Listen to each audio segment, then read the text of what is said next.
I think some landlords are just leaving their apartments vacant in the hopes that they get some relief from the courts or the legislature.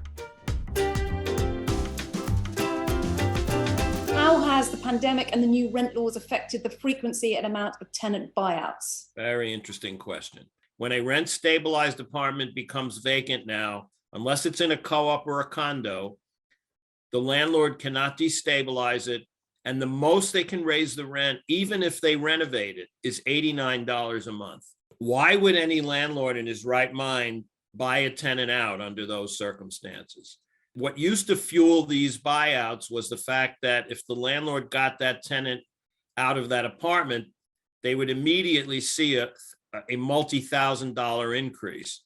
And whatever they paid that tenant, they'd make back in 3 years or 5 years or 6 years. That doesn't exist anymore. The number of buyouts that I see in my practice has drastically decreased. I still see them in co-op and condo situations, because if you're a rent stabilized tenant in a building that is converted to co-op or condominium, even though you're still stabilized, the minute you vacate, that apartment is deregulated and the landlord can sell it or rent it at market. So that's one situation we see them. And the other is where the landlord can turn the apartment into what we call a Frankenstein apartment. Maybe some of you have heard this phrase.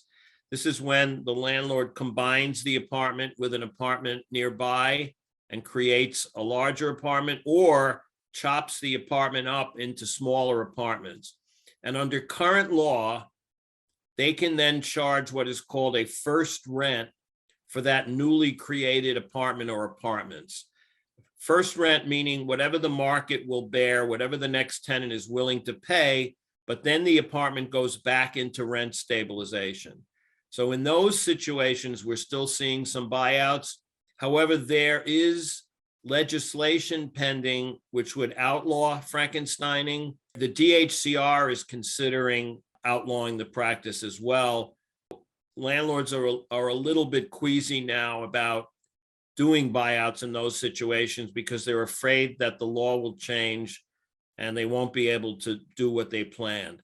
The other thing is that landlords, many of you have probably read about this, landlords are warehousing apartments in the hope, I think, that somehow the legislature is going to cut back on some of these rules. And there is also a case that may make its way to the Supreme Court, which is challenging a lot of the provisions of HSTPA, including the ban on deregulation. And that case lost in the lower court and is, making its way up. We don't know if the Supreme Court will take it. Some of us are a little bit nervous about what this Supreme Court might do with that case. So I think some landlords are just leaving their apartments vacant in the hopes that they get some relief from the courts or the legislature.